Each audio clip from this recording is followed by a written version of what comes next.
ಹೆದರ್ಕೋಬೇಡಿ, ನೀವು ಹೊರಡಿ, ನಾನು ಆಮೇಲೆ ಬರ್ತೀನಿ. ಕಮಾನ್ ಸರ್, ಕಮಾನ್.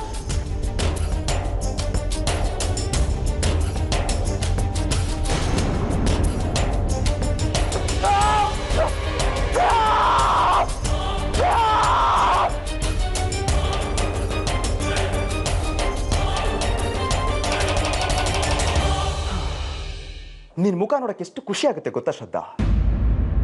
ಇಷ್ಟು ದಿನ ಬರೀ ನೀನ್ ಫೋಟೋ ನೋಡ್ಕೊಂಡು ಟಾರ್ಗೆಟ್ ಪ್ರಾಕ್ಟೀಸ್ ಮಾಡಿ ಮಾಡಿ ಬೇಜಾರಾಗೋಗಿತ್ತು ನನಗೆ. ಯಾಕೆ ನನ್ನ ಮದುವೆ ಆಗೋಕೆ ಒಪ್ಕೊಂಡ್ರಿ? ಹಾಗಿದ್ರೆ ಯಾಕೆ? ಯಾಕಂದ್ರೆ ನೀನನ್ನ ಹಾಗೆ ಬಿಟ್ಟಿದ್ರೆ ನನ್ನ ಸರ್ವನಾಶ ಮಾಡ್ತೀನಿ. ನೀನ್ ಹೊರಗಿದ್ದಷ್ಟು ನನಗೆ ತೊಂದರೆ ಜಾಸ್ತಿ. ನೀನ್ ಬಂದಿರದೊಳಗೆ ಬರಬೇಕಾಗಿದ್ದು ಶ್ರದ್ಧಾ ನನಗೆ. ಈಗೇನ್ ಮಾಡ್ತೀಯ? ನನಗೆ ಅವಮಾನ ಮಾಡ್ತೀಯಾ? ಎಷ್ಟೇ ಆದ್ರೂ ಇವಾಗ ನೀನು ನನ್ನ ಹೆಂಡತಿ, ನನ್ನ ಧರ್ಮಪತ್ನಿ. ತಾಳಿ ಕಟ್ಟಿಸ್ಕೊಂಡಿರೋ ಶ್ರೀಮತಿ ಶ್ರದ್ಧಾ ಭುವನ್.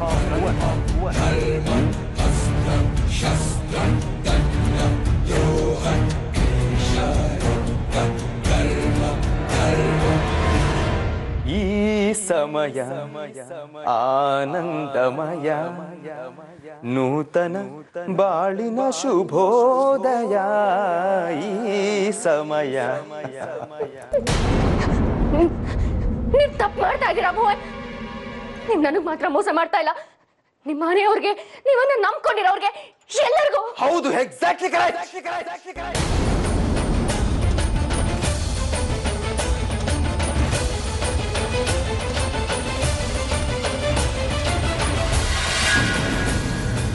ಆದ್ರೆ ಹಾಗೆ ಮಾಡಿದ್ಯಾ ನೀನು ಶ್ರದ್ಧಾ? ನೀನು ಇದಕ್ಕೆಲ್ಲ ಕಾರಣ ನಿನ್ಗೆ. ಇದ್ರ ಪಾಪ ತಟ್ಟೋದು ನಿನಗೆ. ನಿನ್ನಿಂದಾಗಿ ಇಷ್ಟೆಲ್ಲ ಒದ್ದಾಡ್ಬೇಕಾಗಿ ಬಂತು. ನೀ ನನ್ನ ತಂಟೆಗೆ ಬಂದಿದ್ ಮೊದಲನೇ ತಪ್ಪು. ಆಮೇಲೆ ಸುಮ್ಮನಿರೋದು ಬಿಟ್ಟು ಒಂದಾದ್ಮೇಲೆ ಒಂದು ತಪ್ಪು ಮಾಡ್ತಾನೆ ಹೋದೆ. ನಾನಾದ್ರೂ ಎಷ್ಟು ದಿನ ಅಂತ ಸುಮ್ಮನಿರಲಿ ಶ್ರದ್ಧಾ? ಆಕಾಶ್ ರಚನಾ ಮದುವೆ ಮಾಡಿಸ್ದೆ. I challenge you. ಆಕಾಶ್ ಮತ್ತೆ ರಚನಾ ಮದ್ವೆ ಮಾಡಿಸ್ತೀನಿ ನಾನು. ಅದೇನು ಬೇಕಾದ್ರೂ ಆಗೋಗ್ಲಿ. ಮಧ್ಯ ಬೀದಿಲಿ ನನ್ನ ಮರ್ಯಾದೆ ತರದೆ ಕಾಲೇಜ್ಗೆ ಕುಡ್ಕೊಂಡ್ ಬಂದಿದ್ಯಲ್ಲ, ಮ್ಯಾನರ್ಲೆಸ್ ಬ್ರೂಟ್ ನೀನು. ಮನುಷ್ಯತ್ವನೇ ಇಲ್ಲ ನಿನ್ಗೆ, ಲೋಫರ್ ನೀನು. ಇಷ್ಟೆಲ್ಲ ಮಾಡಿಸ್ಕೊಂಡು ನಾನು ಸುಮ್ಮನೆ ಇರಬೇಕಾಗಿತ್ತ? ಆದ್ರೂ ಓಕೆ ಅಂತ ಬಿಟ್ಟೆ. ಆದ್ರೆ ಯಾವಾಗ ನೀ ನನ್ನ ಜೈಲಿಗೆ ಹಾಕ್ತೀಯೋ ಆವಾಗ ನನ್ನ ಒಳಗಿದ್ದ ಎಲ್ಲ ತಾಳ್ಮೆಯನ್ನು ಮುಗ್ದಾಯ್ತು ಶ್ರದ್ಧಾ, ಮುಗ್ದಾಯ್ತು.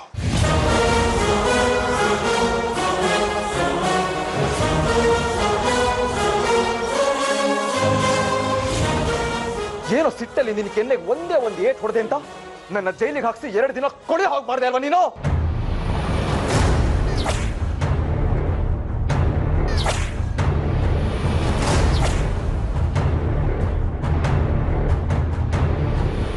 ಏನೇ ತಪ್ಪು ಮಾಡಿದ್ದೆ? ಏನ್ ತಪ್ಪು ಮಾಡಿದ್ದೆ ನಾನು? ನೀನ್ ನನಗೆ ಮಾಡಿದ ಅವಮಾನನ, ಅನ್ಯಾಯನ ಕೇಳಕ್ ಬಂದಿದ್ದೆ, ಪ್ರಶ್ನೆ ಮಾಡಕ್ ಬಂದಿದ್ದೆ ನಾನು. ಅದು ನಿನ್ ಕಣ್ಣಿಗೆ ದೊಡ್ಡ ತಪ್ಪಿನ ತರ ಕಾಣ್ತಾ? ನನ್ನ ಜಾಗದಲ್ಲಿ ಬೇರೆ ಯಾರಾದ್ರೂ ಇದ್ದಿದ್ರೆ ನಿನ್ನ ಜೀವ ಸಹಿತ ಉಳಿಸ್ತಾ ಇರಲಿಲ್ಲ.